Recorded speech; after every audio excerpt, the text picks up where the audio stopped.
नीलम कुमारी 31 मई 2025 में सेवानिवृत्त हो जाती है। इसने 30 साल की सर्विस पूरी की और इसका अंतिम बेसिक पे 55,800 था। यहाँ पर इस बात का ध्यान रखा जाए कि नीलम कुमारी जी ने सेवानिवृत्त होने से पहले यूपीएस यानी एकीकृत पेंशन स्कीम का ऑप्शन ऑप्ट कर लिया था। सबसे पहले लीव इनकैशमेंट कैलकुलेट करेंगे, फिर ग्रेजुटी निकालेंगे, उसके बाद पेंशन और लास्ट में लमसम अमाउंट कैलकुलेट करेंगे। ये लमसम अमाउंट सिर्फ यूनिफाइड पेंशन स्कीम यानी यूपीएस में ही मिलेगा।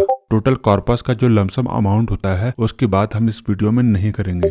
चलिए शुरू करते हैं। सबसे पहले लीव इनकैशमेंट की कैलकुलेशन से। लीव इनकैशमेंट निकालने से पहले कुछ चीजें क्लियर कर देते हैं ताकि हमें कैलकुलेशन करने में आसानी हो। 1 जनवरी 2024 से डीए 50% की रेट से दिया जा रहा है। AICPI इंडेक्स के आधार पर अनुमान लगाया जा रहा है कि 1 जुलाई 2024 से डीए 53% मिलेगा और हम अपने अनुमान से मान लेते हैं कि 1 जनवरी 2025 से डीए 4% बढ़ने के बाद 57% की रेट से केंद्रीय कर्मचारियों को मिलेगा। तो 31 मई 2025 को नीलम कुमारी जी की अंतिम बेसिक पे 55,800 है, जिस पर 57% डीए डीआर मिलेगा। और हम लोग इस बात का ध्यान रखेंगे कि इस पूरी वीडियो में अपनी हर कैलकुलेशन में डीए या डीआर 57% ही ले। ओपीएस में लीव इनकैशमेंट का फॉर्मूला कुछ इस प्रकार है। लास्ट बेसिक पे और डीए को ऐड कर लेंगे, उसके बाद उसे 30 से डिवाइड कर लेंगे, फिर इस टोटल अमाउंट को जितनी सेवानिवृत्ति तक ईएल शेष बची होगी उससे मल्टीप्लाई कर लेंगे। यही फॉर्मूला एनपीएस में भी लीव इनकैशमेंट को निकालने के लिए यूज किया जाता है। यहाँ तक कि यूपीएस में भी यही फॉर्मूला यूज किया जाएगा।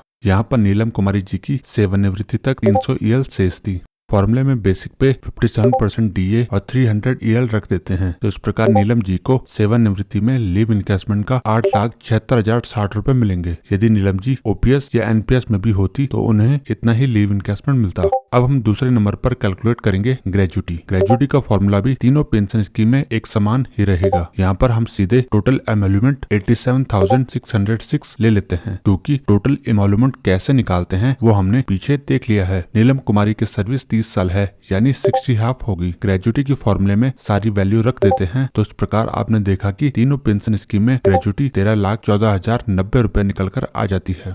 थर्ड नंबर में हमें यूपीएस में पेंशन कैलकुलेट करनी है। यूपीएस के रूल के अनुसार अंतिम 12 महीनों के बेसिक पे का औसत 50% पेंशन के रूप में दिया जाएगा, परंतु सर्विस 25 साल पूरी होनी चाहिए। नीलम कुमारी जी की सर्विस तो 30 साल है, तो हम 12 महीने के बेसिक का औसत निकालते हैं। जैसा कि हम हमेशा से जानते हैं, केंद्रीय कर्मचारियों को साल में एक बार एनुअल इंक्रीमेंट मिलता है। यहाँ पर नीलम कुमारी जी को जनवरी 2025 में एक इंक्रीमेंट मिला। उसके बाद उसकी बेसिक पे 55,800 हुई और यही 55,800 बेसिक पे उसकी मई 2025 तक भी रही। 55,800 से पहले उसकी बेसिक पे 54,200 थी। इस प्रकार जून 2024 से दिसंबर 2024 तक नीलम जी की बेसिक पे 54,200 थी और जनवरी 2025 से मई 2025 तक बेसिक पे 55,800। यदि हम औसत बेसिक निकालते हैं तो 54,867 रुपए औसत बेसिक पे निकल कर आता है। तो एवरेज बेसिक पे 54,867 रुपीज बेसिक पेंशन हो जाएगी 27,434। 57% डीआर होगा 15,737 रुपए। आखिरकार हमारी नीलम कुमारी जी को यूपीएस में पेंशन 43,071 रुपए मिलेगी।